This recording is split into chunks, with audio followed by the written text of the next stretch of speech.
নমস্কার, জেনে নেব কিছু বিশেষ খবর।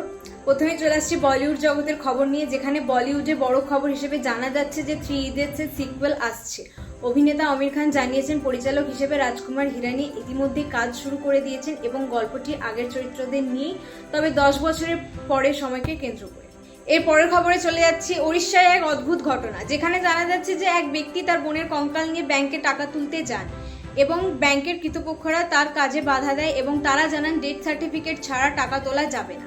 এই ঘটনাটি নিয়ে এখন চাঞ্চল্য ছড়িয়েছে। পাকিস্তানের জ্বালানির সংকট, জানা যাচ্ছে পেট্রোলিয়াম মন্ত্রী আলী মালিক জানিয়েছেন দেশে মাত্র 5 থেকে 7 দিনের জন্য তেল মজুত আছে এবং তিনি বললেন ভারতের মতো বড় রিজার্ভ তাদের নেই। ক্রীড়া জগতে বিতর্ক, যেখানে জানা যাচ্ছে যে গুটার মনু ভাকেরকে ক্রিকেটার বৈভব সূর্যবংশী নিয়ে প্রশ্ন করায় সমালোচনার ঝড় উঠেছে।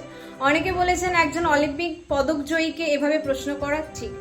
ধন্যবাদ, ভালো থাকবেন, সুস্থ থাকবেন। Stay tuned with Swan news.